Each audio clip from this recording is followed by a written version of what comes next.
যেই টপিকটি নিয়ে আজকের এই মুনা কনভেনশন 23rd-এর লাস্ট সেশনে আমি আলোকপাত করতে চাই, সেটি হচ্ছে the concept of risk in ইসলাম।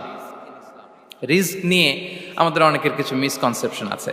আমি চাইবো এই স্বল্প সময়ে রিজিকের ব্যাপারে একটি ধারণা আপনাদেরকে দিতে, আপনাদের আইডিয়াটা যাতে ক্লিয়ার থাকে, কনসেপ্ট যাতে ক্লিয়ার থাকে। প্রিয় ভাই এবং বোনেরা, আমরা অনেকে, সবাই না, অনেকে মনে করি যে রিস্ক হচ্ছে যেটা আমরা খাই, এটা রিজিক, অথবা যে অর্থ আমরা উপার্জন করি এটা রিজিক। আমাদের অনেকের ধারণা। আসলে রিজিকের ব্যাপারে আমাদের ধারণাটা পূর্ণাঙ্গ নয়, এর বাইরেও অনেক কিছু আছে। রিস্কের বাংলা হচ্ছে জীবন উপকরণ, ইংরেজিতে বলে সাস্টেনেন্স বা প্রভিশন। অর্থাৎ জীবন পরিচালনায় একটা মানুষের যা যা লাগে তার সবই রিস্ক। শুধু আমরা যেটা খাই, যেটা উপার্জন করি, শুধু এতটুকুই রিস্ক নয়। এটা অনেক ওয়াইডার সেন্সে আমাদেরকে চিন্তা করতে হবে। আমরা আমাদের পুরো জীবন জুড়ে যা পাই, যা খাই, যা অর্জন করি, যেটা লাভে ধন্য হই, সবটাই রিস্ক। আমরা অনেকে যে বুঝি যেটা আমরা খাই, যেটা উপার্জন করি এটা রিস্ক, এটা যে একেবারেই রিস্ক নয় সেটা নয়, তবে এটা আংশিক সত্য, এটাও রিস্ক। অর্থ, খাদ্য, জাগতিক সম্পদ, এটাও রিস্ক। কিন্তু এটা রিস্কের সর্বনিম্ন স্তর, the lower level of provision, the lower level of risk হচ্ছে এই যে খাদ্য, অর্থ, জাগতিক সম্পদ। রিজিকের সর্বনিম্ন স্তর হচ্ছে এটা। আর রিজিকের সর্বোচ্চ স্তর হচ্ছে ফিটনেস। সুবহানাল্লাহ বিহামদি। আমরা অনেকে এটাকে নেগলেক্ট করি, গুরুত্ব দেই না, কিন্তু এটাই রিজিকের সর্বোচ্চ স্তর, ফিটনেস। আপনি ফিট থাকা, অর্থাৎ ফিজিক্যাল অ্যান্ড মেন্টাল ফিটনেস, শারীরিক এবং মানসিক সুস্থতা, এটা রিজিকের সবচাইতে উচ্চতম স্তর, দ্য হায়ার স্টেজ অফ রিস্ক, প্রভিশন, সাস্টেনেন্স, ফিটনেস, সুস্বাস্থ্য, শারীরিক এবং মানসিক সুস্থতা। কারণ আমাদের স্বাস্থ্য যদি ভালো না থাকে, ফিজিক্যালি মেন্টালি যদি আমরা ফিট না হই, পৃথিবীর সব নেয়ামত আমার পায়ের সামনে হাজির করলেও আমি কিছুই উপভোগ করতে পারবো না। এজন্য এইটা সবচাইতে বড় রিস্ক। এবং রাসূলুল্লাহ সাল্লাল্লাহু আলাইহি ওয়াসাল্লাম তিনি বলেছেন যে নি'মাতান মাগবুনুন ফীহিমা কাসীরুম মিনান নাস, আস-সিহহাতু ওয়াল ফারাগ। দুটি নিয়ামত আছে যে দুটি নিয়ামতের ব্যাপারে মানুষ খুবই গাফেল, উদাসীন, গুরুত্ব দেয় না। তার মধ্যে একটা হচ্ছে আস-সিহহা, সুস্বাস্থ্য, আর একটা হচ্ছে আল ফারাগ, অবসর। আমরা যখন খুব ব্যস্ত হয়ে পড়ি, নাভিশ্বাস, সময় নাই, খুবই রাশিং, তখন বুঝি যে অবসরের কত দাম। আবার আমরা যখন ফিজিক্যালি উইক হয়ে পড়ি, অসুস্থ হয়ে যাই, তখন বুঝি সুস্বাস্থ্যের কত দাম। তো রিজিকের সর্বনিম্ন স্তর হচ্ছে, প্রিয় ভাই এবং বোনেরা, খাদ্য, টাকা পয়সা, জাগতিক সম্পদ, এগুলা। আর রিজিকের সর্বোচ্চ স্তর হচ্ছে fitness, physical and mental fitness. আর রিজিকের সর্বোত্তম স্তর হচ্ছে পুণ্যবান জীবনসঙ্গী এবং নেককার সন্তান, ফায়াস ওয়াইফ অ্যান্ড চিলড্রেন। সুবহানাল্লাহ বিহামদি। একটু খেয়াল করে দেখেন যে আমার লাইফ পার্টনার, আমার জীবন সঙ্গিনী, সে যদি আল্লাহওয়ালা হয়, সে যদি ভালো হয়, আর আমার সন্তানটা যদি আল্লাহওয়ালা হয়, আমার ঘরটাই তো জান্নাত, ঠিক কি না? তো এটা হচ্ছে রিজিকের সর্বোত্তম স্তর। জীবন সঙ্গিনী সে যদি নেককার হয়, আল্লাহওয়ালা হয়, মুতিয়া কানিতা সে যদি হয়, আর আমার সন্তান, আমার চিলড্রেন, সেও যদি ফায়াস হয়, তাহলে আমার ঘরটাই হচ্ছে paradise, a piece of paradise in this দুনিয়া। সুবহানাল্লাহ। আমরা আম্মাজান খাদিজাতুল কুবরা আত-তাহিরা রাদিয়াল্লাহু তাআলা আনহা, ওনার কথা জানি যে বিষ্ণু ঈসা ইসলামের স্ত্রী আমাদের আম্মাজান রাসূলুল্লাহ সাল্লাল্লাহু আলাইহি ওয়াসাল্লামকে বড্ড ভালোবাসতেন, আগলে রাখতেন সবসময়, মেন্টালি সাপোর্ট দিতেন, ফিনান্সিয়ালিও সাপোর্ট দিতেন। বিষ্ণু ঈসা ইসলামকে আম্মাজান খাদিজা এতই ভালোবাসতেন, বিষ্ণু ঈসা ইসলাম বলতেন রুজিকতু হুব্বাহা, আমি খাদিজার ভালোবাসাকে রিজিক হিসেবে পেয়েছি। সুবহানাল্লাহ। রাসূল সাল্লাল্লাহু আলাইহি ওয়াসাল্লাম এই শব্দটা ইউজ করেছেন, রিজিক, রুজিকতু হুব্বাহা। এবং তিনি দোয়া করার সময় বলতেন, আল্লাহ, কিয়ামতের সে বিভীষিকাময় দিনে, যেদিন বন্ধু বন্ধুকে চিনবে না, স্বামী স্ত্রীকে চিনবে না, বাবা সন্তানকে চিনবে না, পীর সাহেব মুরিদকে চিনবে না, নেতা কর্মীকে চিনবে না, ভাই বোনকে চিনবে না, সেই কঠিন মুহূর্তে আল্লাহ, আমি আমার খাদিজাকে যেন ভুলে না যাই। রুজিকতু হুব্বাহা, খাদিজার প্রতি ভালোবাসা আল্লাহ তাআলা আমার হৃদয়ে রিজিক হিসেবে দিয়েছে। তাহলে রিজিকের সর্বোত্তম স্তর হচ্ছে পুণ্যবান স্ত্রী, নেককার সন্তান। আর রিজিকের পরিপূর্ণ স্তর হচ্ছে মহান আল্লাহ তাআলার সন্তুষ্টি। রিজকের পরিপূর্ণ স্তর যেটা, সেটা হচ্ছে রিদাল্লাহ, আল্লাহ তাআলার সন্তুষ্টি। আমার আল্লাহ যদি আমার উপর সন্তুষ্ট হয়ে যায়, আমাদের আর কিছু লাগে? আর কিছু লাগবে? এটাই তো আমাদের এক্সপেকটেশন, এটাই তো আমাদের কামনা বাসনা, এটাই আমাদের ইচ্ছা যে আমার আল্লাহ আমার উপর সন্তুষ্ট হবেন। এটা হচ্ছে পরিপূর্ণ স্তর রিজিকের। এটা যে পায় তার আর কিছু লাগে না। এবং এটা মানুষ নিশ্চিত হতে পারে যখন সে দুনিয়ার জীবনকে শেষ করে আলামুল বারজাখের দিকে যেতে শুরু করে। তখন তাকে বলা হয়, ইয়া আইয়াতুহান নাফসুল মুতমাইন্নাহ ইরজিই ইলা রাব্বিকি রাদিয়াতাম মারদিয়া ফাদখুলি ফি ইবাদি ওয়াদখুলি জান্নাতি। হে প্রশান্ত আত্মা, হে প্রশান্ত আত্মা, প্রবেশ করো, তোমার রবের দিকে চলে এসো, সন্তুষ্ট চিত্তে সন্তোষ ভাজন হয়ে আমার কাছে এসো, আমার জান্নাতে প্রবেশ করো। সুবহানাল্লাহি ওয়া বিহামদি। এই দুনিয়া ছেড়ে যখন আমরা যাব, তখন যদি এই অ্যানাউন্সমেন্টটা আমার জন্য দেয়া হয়, আমার আর কিছু চাওয়ার পাওয়ার আছে? প্রিয় ভাই এবং বোনেরা বলেন, এই আল্লাহর সন্তুষ্টির ঘোষণা যদি আমি এই পৃথিবী থেকে বিদায় লগ্নে পেয়ে যাই, আমাদের আর কিছু চাওয়া পাওয়ার আছে? ইয়া আইয়াতুহান নাফসুল মুতমাইন্নাহ ইরজিই ইলা রাব্বিকি রাদিয়াতাম মারদিয়া। আমরা কিছুদিন আগে আমাদের সকলের প্রিয় আল্লামা দেলোয়ার হোসেন সাঈদী রাহিমাহুল্লাহ নওয়ারাল্লাহু মারকাদাহু ওয়া জাআলাল ফিরদাউস মাসওয়াহু, ওনাকে আমরা হারিয়েছি। আমি যখন ওনার শোক বার্তা নিয়ে ফেসবুকে স্ট্যাটাস লিখি, কমেন্টে আমি এই আয়াতটা লিখেছিলাম।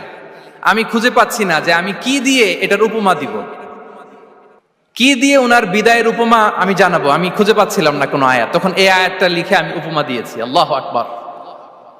গোটা বিশ্বের মানুষ কেঁদেছে, গোটা বিশ্বের মানুষ গায়েবানা জানাজা পড়েছে, গোটা বিশ্বের মানুষ ওনাকে অশ্রুসিক্ত বিদায় দিয়েছে। From north to the south, from east to the west, the entire globe, মিন মাশারিকিল আরদি ইলা মাগারিবিহা, অশ্রুসিক্ত বিদায় তিনি পেয়েছেন। এটাই আল্লাহ তাআলার সন্তুষ্টির একটা জলজ্যান্ত নমুনা। জোরে বলেন ঠিক কিনা? এর চেয়ে জলজ্যান্ত নমুনা আমার জীবদ্দশা আমি দেখিনি। এত মানুষের কান্না, কাবার গিলাফ ধরে কান্না, এভাবে ভালোবাসা প্রকাশ করা, এভাবে তার প্রতি তার জন্য অশ্রুসিক্ত দোয়া করা, কান্না জড়িত দোয়া, এটাই প্রমাণ করে যে আল্লাহ তাআলা ওনার উপর সন্তুষ্ট হয়ে গিয়েছেন। ওনার আর কি চাই? আমাদের আল্লাহর আর কি চাই? আর কিছুর দরকার নাই, ঠিক কিনা? এই যে পরম সৌভাগ্য, এরকম বিদায় নিতে পারা, এটা পরম সৌভাগ্য। আমরা আল্লাহর জন্য দোয়া করি, আল্লাহ তাআলা সারা জীবন তিনি যেমনি কোরআনের বার্তাকে গোটা বিশ্বব্যাপী পৌঁছিয়ে দিয়েছেন, তার কবরটাকে আল্লাহ তাআলা কোরআনের নূর দিয়ে আলোকিত করে দেখ। কোরআনকে আল্লাহ তাআলা তার কবরের সাথী বানাক। কোরআনকে আল্লাহ তাআলা তার কিয়ামতের দিন, in the day of judgement, তার পক্ষে শাহাদাতকারী হিসেবে কবুল করুন। সম্মানিত ভাই এবং বোনেরা, আল্লাহ তাআলার সন্তুষ্টি পরিপূর্ণ রিজিক। এটা হচ্ছে পরিপূর্ণ, দ্য কমপ্লিট রিস্ক। তাহলে আমরা যেটা ভাবি অর্থ, আমরা যেটা ভাবি সম্পদ, এটা রিজিকের সর্বনিম্ন স্তর।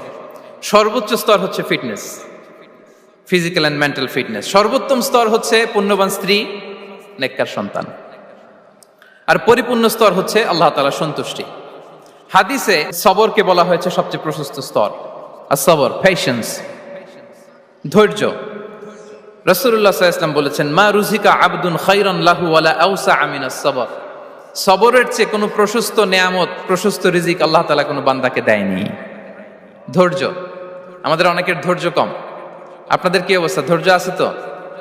হ্যাঁ, সবার ধৈর্য আছে না? আপনাদের দেখেই বোঝা যাচ্ছে মাশাআল্লাহ, খুব ধৈর্যের সাথে আপনারা একেবারে শেষ সময় পর্যন্ত আছেন। তো এই ধৈর্যের প্র্যাকটিসটা আমাদের করতে হবে। আমরা যেন অস্থির না হয়ে যাই, আমরা যেন আতঙ্কিত না হই, আমরা যেন প্রশান্ত থাকি, আমরা যেন ধৈর্যের প্র্যাকটিস করি। বিশেষ করে আমাদের সন্তানদের এটা শেখাতে হবে। কারণ ধৈর্য এটা এমন একটা গাছ, যে গাছে সারা গায়ে কাটা কিন্তু এর ফলটা বড় মিষ্টি। ধৈর্য এমন একটা গাছ, যে গাছে সারা গায়ে কাটা কিন্তু এর ফলটা বড় সুস্বাদু। তো সেই টেস্টি ফ্রুট যদি আপনি ট্রাই করতে চান, আপনাকে ধৈর্য ধারণ করতে হবে। তাহলে হাদিসের আলোকে আমরা জানলাম রিজিকের সবচাইতে প্রশস্ত স্তর হচ্ছে ধৈর্য। রিজিকের সবচাইতে কল্যাণকর স্তর হচ্ছে হিকমা। আল্লাহ তাআলা বলছেন ইউতিল হিকমাতা মান ইয়াশা ওয়া মান ইউতাল হিকমাতা ফাকাদ উতিয়া খায়রান কাসীরা। আল্লাহ যাকে চান তাকে এই হিকমা দেন, আর যাকে আল্লাহ তাআলা হিকমা দেন তাকে প্রভূত কল্যাণ দান করেন। হিকমা, প্রজ্ঞা, উইজডম, নলেজ আর কমন সেন্স দুইটা যখন একসাথে হয় এটা উইজডম হয়ে রিফ্লেক্ট করে। আই রিপিট, জ্ঞান এবং আকল, নলেজ আর কমন সেন্স দুইটা যখন একসাথে হয় ওটা হয়ে যায় উইজডম বা প্রজ্ঞা। কখন কোথায় বলতে হয়, কেমন ভাবে বলতে হয়, কি করে বলতে হয়, কখন কি করতে হয়, কতটুকু করতে হয়, কোথায় যে থামতে হয়, এটা জানার নাম হচ্ছে হিকমা। আর হিকমা হচ্ছে সবচাইতে কল্যাণকর রিস্ক। সম্মানিত সুধী, এটা হচ্ছে আমার introductory discussion. The concept of রিস্কের ব্যাপারে এখন মোটামুটি আমাদের একটা আইডিয়া ক্লিয়ার হয়েছে না? রিস্ক কি, কত ধরনের হতে পারে, রিস্কের সবচেয়ে নিম্ন স্তর কি, সর্বোচ্চ স্তর কি, সবচেয়ে প্রশস্ত স্তর কোনটা, সর্বশ্রেষ্ঠ স্তর কোনটা, সবচেয়ে কল্যাণকর স্তর কোনটা। এ পর্যায়ে আমরা জানবো যে এই রিজিকের বন্দোবস্ত কে করেন। কে করেন বলেন তো দেখি? এই রিজিকের বন্দোবস্ত একচ্ছত্রভাবে আল্লাহ তাআলা এটা নিয়ন্ত্রণ করেন। তিনি রিজিকের মহাব্যবস্থাপক। যে আয়াত দিয়ে আমি শুরু করেছি প্রিয় ভাই এবং বোনেরা, ওমা মিন দাব্বাতিন ফিল আরদি ইল্লা আলাল্লাহি রিজকুহা ওয়া ইয়ালামু মুস্তাকাররাহা ওয়া মুস্তাওদাআহা কুল্লুম ফি কিতাবিম মুবিন।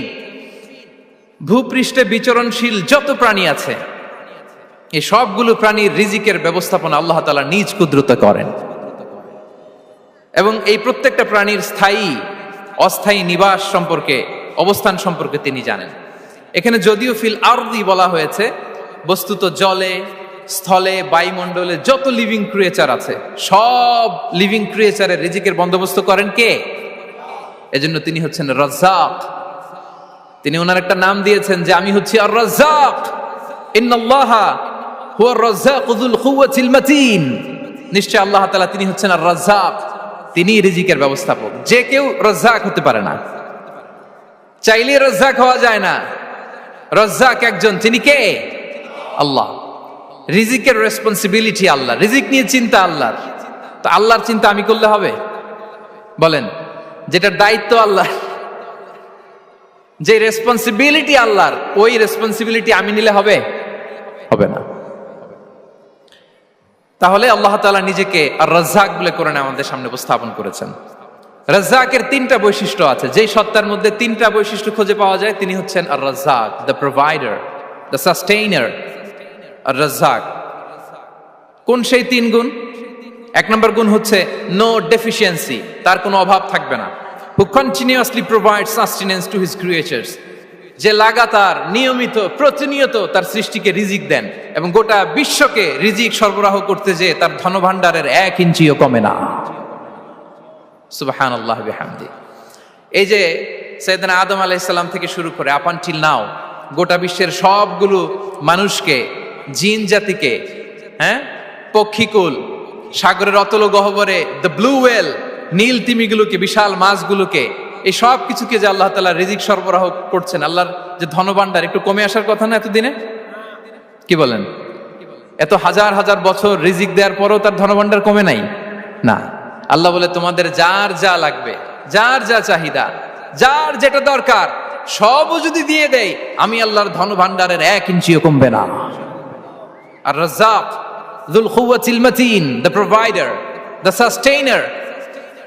তাহলে রাজ্জাক হতে হলে ওই সত্তার তিনটা গুণ লাগে। এক হচ্ছে নো ডেফিসিয়েন্সি, তার কোনো ঘাটতি থাকতে পারবে না।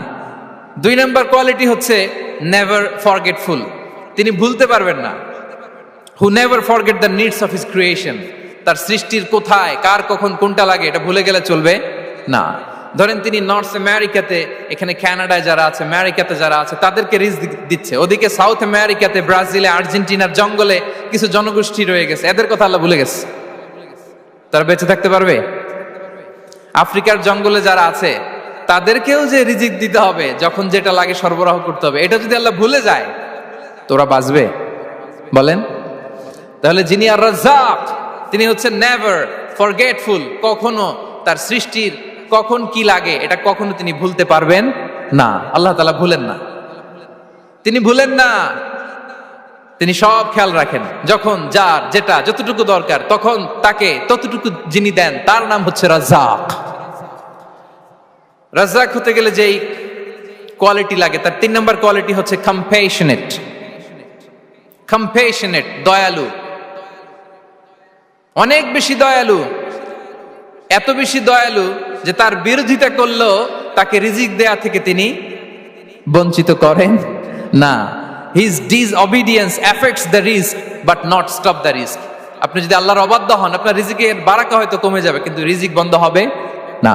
যে গোটা বিশ্বে যারা অবিশ্বাসী আছে, যারা নাস্তিক আছে, যারা আল্লাহদ্রোহী আছে, তারা কি খেয়ে পরে বেঁচে নাই? বলেন, তাদেরকে কি আল্লাহ তাআলা রিজিক দিচ্ছে না?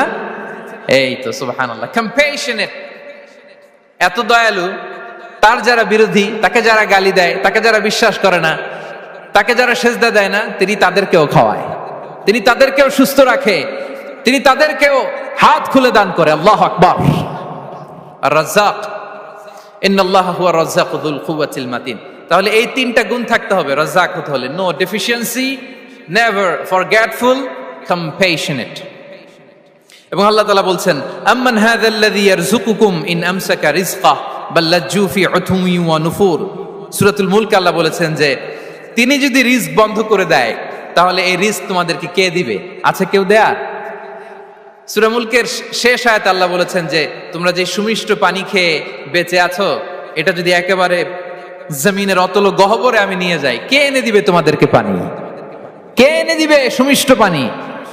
এজন্য বিষ্ণু ঈসা ইসলাম পানি খেয়েই তিনি পড়তেন, আলহামদুলিল্লাহিল্লাযী জাআলা হাযাল মাআ আযবান ফুরাতান বিরাহমাতিহি ওয়া লাম ইয়াজআলহু মিলহান উজাজান লিযুনুবিনা। পানি খেয়েই তিনি বলতেন প্রশংসা আল্লাহর, যে আল্লাহ তার অসীম দয়ায় এই পানিকে সুমিষ্ট করেছেন, আমাদের পাপের কারণে এই পানিকে তিনি লবণাক্ত করে দেন নাই। সুবহানাল্লাহ। ইন্নাল্লাহা হুয়া রাজ্জাকু যুল কুওয়াতিল মাতিন। তিনি হচ্ছেন রাজ্জাক। এজন্য সম্মানিত ভাইরা, রিজিক নিয়ে আজকে থেকে টেনশন বন্ধ করে দিতে হবে। আমাদের কাজ হচ্ছে চেষ্টা করে যাওয়া, প্রাণান্তকর প্রচেষ্টা করা, আমাদের রোলটা আমরা প্লে করব, কিন্তু রিজিকের ফয়সালা করবে একজন, তিনি কে? ইন্নাল্লাহা হুয়া রাজ্জাকু যুল কুওয়াতিল মাতিন। এটা নিয়ে চিন্তিত হওয়ার কিছু নাই প্রিয় ভাই এবং বোনেরা। আমরা আমাদের মায়ের পেটে থাকতেই এটা ফিক্স হয়ে গিয়েছে। আমরা যখন মায়ের পেটে ছিলাম, ইন্না আহাদাকুম ইজমাউ খালকুহু ফি বাতনি উম্মিহি 40 ইয়াওমান সুম্মা ইয়াকুনু আলাকাতান মিসলা যালিক সুম্মা ইয়াকুনু মুদগাতান মিসলা যালিক। আমরা যখন মায়ের পেটে ছিলাম 40 দিন আমরা নুতফা স্টেজে ছিলাম, 40 দিন আমরা আলাকা স্টেজে ছিলাম। আমার মায়ের জরায়ুর দেয়ালে আমি লেপ্টে ছিলাম। 40 দিন আমরা ছিলাম এ ভেরি লিটল ফ্ল্যাশ, একটা ছোট্ট গোশতের টুকরা। এরপর আল্লাহ তাআলা ফায়ুরসালু ইলাইহিল মালাক, মায়ের পেটে একজন ফেরেশতা পাঠালেন। ফায়ানফুখু ফিহি রূহ, he breathed into him the spirit, তিনি রূহের ফুৎকার দিলেন। ওয়া ইউমারু বিআরবা'i কালিমাত, 4টা জিনিস তখন লিখে দেয়া হলো। বিখাতবি রিজকিহি ওয়া আজালিহি ওয়া আমালিহি ওয়া শাকিয়ুন আও সাঈদ, তার রিজিক কি হবে লিখে দেয়া হয়েছে মায়ের পেটে যখন ছিলাম। আপনারা তো এখন চিন্তা করতেছেন, চিন্তিত, কিন্তু মায়ের পেটে থাকতে আল্লাহ তাআলা এই রিজিককে ফিক্স করে দিয়েছেন। সুবহানাল্লাহ বিহামদি। এবং যে রিজিক আমি আমার মায়ের পেটে থাকতেই আল্লাহ তাআলা লিখে দিয়েছেন, সেই রিজিক ভোগ না করে আমি কোনোদিন মরবো না। বিষ্ণু ইসলাম আমাদেরকে জানিয়েছেন, তোমার জন্য যে রিজিকের বন্দোবস্ত, যেই অ্যালটমেন্ট আছে, সেটা ভোগ না করে, উপভোগ না করে তুমি মরবে না। এবং সেটা আপনি উপভোগ করবেন, আপনার কাছেই আসবে। ধরুন আপনারা যে ফল আমেরিকাতে খান, এটা কি আমেরিকায় চাষ হয় ফল, নাকি কানাডা মেক্সিকো থেকে আসে? কোত্থেকে আসে? কোত্থেকে? এখানেই হয়, আবার বাইরে থেকেও আসে। Okay fine. লেটস সে আপনি যেই অ্যাপেলটা দিয়ে আজকে ব্রেকফাস্ট করলেন, যে অ্যাপেলটা আপনি খেলেন, এটা মেক্সিকো থেকে এসেছে। ওই অ্যাপেলটা যখন কুড়ি অবস্থায় ছিল, মুকুল অবস্থায় ছিল, তখনই ওটার মধ্যে আপনার নাম লেখা। এর মধ্যে কত পাখি এসে ওই গাছে বসেছে, কত মুকুল নষ্ট করেছে, ওইটা নষ্ট করে নাই, কারণ ওইটা আপনি খাবেন। ওইটা পুষ্ট হয়ে সুন্দর একটা ফল হয়ে ইম্পোর্টেড হয়ে এটা আমেরিকাতে আসলো, আমেরিকার বাজারে। অনেক মানুষ ওই ফলটা সুপারমার্কেটে যে ধরে চড়ে নেড়ে আবার রেখে দিয়ে চলে গেছে, নেয় নেই, ওইটা সে খাবে না, কারণ ওইটা আপনার রিজিকে লেখা। ওই ফল আপনি নিয়ে আসলেন, বাসায় অনেকে অ্যাপেল খাচ্ছে, কিন্তু ওই অ্যাপেলটা খাবে না, কারণ এটা কে খাবে? সুবহানাল্লাহ পড়তে পারলেন না মজা করে? আল্লাহু আকবার। আপনার জন্য যে রিজিক নির্ধারিত এটা আপনিই খাবেন। এর মধ্যে আপনি মরে যেতে পারতেন, বাসা থেকে অন্য কোথাও চলে যেতে পারতেন, কিন্তু না, মরবেনও না, অন্য কোথাও যাবেনও না ওইটা খাওয়ার আগে। This is the essence of risk, this is the essence of provision, sustenance. ইন্নাল্লাহা হুয়া রাজ্জাকু যুল কুওয়াতিল মাতিন। মায়ের পেটে থাকতে নির্ধারিত, ওই ফল কেউ টাচ করবে না up until you try it. This is রিস্ক। এই কথাটাই বিষ্ণু ঈসা ইসলাম খুব সুন্দর করে বলেছেন, লা তামুতু নাফসুন হাত্তা তাস্তাকমিলা রিজকাহা। অন্য বর্ণনায় এসেছে লা তামুতু নাফসুন হাত্তা তাস্তাউফিয়া রিজকাহা। মানুষের জন্য যে রিজিকের বরাদ্দ সেটা উপভোগ না করে, সেটা না খেয়ে ওই মানুষ এই দুনিয়া থেকে বিদায় নিতে পারে না। তাহলে আমার রিস্ক ভোগ না করে আমি মরবো না, এবং এটা যেহেতু আপনার জন্য নির্ধারিত, এটা আপনি পাবেনই। এখন এটা কি হালাল পন্থায় আপনি পাবেন না হারাম পন্থায় পাবেন, দ্যাট ইজ ইউর ডিসিশন। আপনার রিস্ক আপনার কাছে আসবে, এটা নির্ধারিত না অনির্ধারিত? বলেন তো, আমি সবার কাছ থেকে শুনবো, রিস্ক কি নির্ধারিত না অনির্ধারিত? ফিক্সড, নির্ধারিত। ফর এন এক্সাম্পল, ধরুন আপনি সারা জীবনে 1 কোটি টাকা ইনকাম করবেন। কয় কোটি?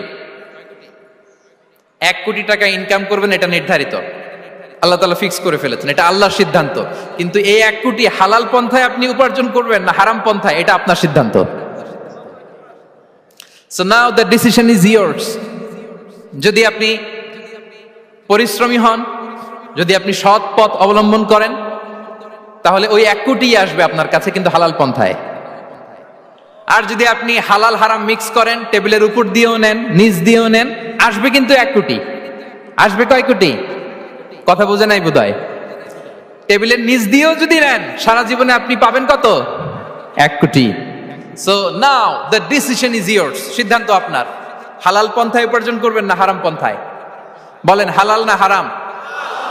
হারামের সাথে আমাদের কোনো সম্পর্ক? হারামকে আমরা এই কনভেনশন সেন্টার থেকে না বলে দিলাম, আওয়াজ করে বলুন নো। হারামের সাথে আমাদের কোনো সম্পর্ক? আল্লাহ তাআলার দেয়া বরাদ্দ রিস্ক আমরা হালাল পন্থায় উপার্জন করবো ইনশাআল্লাহ। বলেন। তাহলে মায়ের পেট থেকে নির্ধারিত হয়ে গেল, আমারটা আমি পেলাম, হালাল ভাবে আমি নিব। আরেকটা জিনিস মনে রাখতে হবে যে কেউ কারো রিজিকে ভাগ বসায় না, কেউ না। আমরা অনেকে মনে করি যে আমি ওকে দিলাম, ওকে খাওয়াইলাম, আমি বোধহয় খাওয়াইলাম। না, সে আপনারটা খায় নাই, সে তার রিজিকই খেয়েছে। আমাদের ঘরে আমাদের বন্ধু বান্ধব আসে অনেক সময়, আমাদের ঘরে অনেক সময় অতিথি আসে, তাদেরকে আমরা আপ্যায়ন করি, তাদেরকে খাওয়াই। আসলে সে আমারটা খায় না, সে কারটা খায়? তার নিজেরটাই খায়। বিষ্ণু ইসলাম এটা খুব সুন্দর করে বলেছেন। ওনার কাজিন চাচাতো ভাই আব্দুল্লাহ ইবনে আব্বাসকে একদিন অনেক নাসিহা করছিলেন। করতে করতে এক পর্যায়ে তিনি বললেন, ওয়া আলাম, ইবনে আব্বাসকে বলছেন, ওয়া আলাম আন্না মা আসাবাকা লাম ইয়াকুন লিইখতিআক ওয়া মা আখতাআকা লাম ইয়াকুন লিইউসিবাক। আব্দুল্লাহ, জেনে রেখো, যেটা তুমি পাওয়ার এটা তুমি কোনোদিন হারাবা না। যেটা তোমার হওয়ার কথা ছিল ওটা তুমি কোনোদিন মিস করবা না। আর যেটা তুমি পাওয়ার কথা না, গোটা বিশ্বের সব শক্তিকে হাতের মুঠোয় আনলেও সেটার দেখা তুমি পাবে না, পাবে না। ওয়ালাম আন্নামা আসাবাকা লাম ইয়াকুন লিইখতিআক ওয়া মা আখতাআকা লাম ইয়াকুন লিইউসিবাক রুফিআতিল আকলাম ওয়া জাফফাতিস সুহুফ। আব্দুল্লাহ, রিজিক নিয়ে চিন্তিত হয়ো না, রিজিক নিয়ে পেরেশান হয়ো না। প্লে ইউর রোল, রিজিক ইজ ফিক্সড। যেটা তুমি পাওয়ার তুমিই পাবা, যেটা তুমি পাওয়ার কথা না চেষ্টা করেও সেটা তোমার কাছে আসবে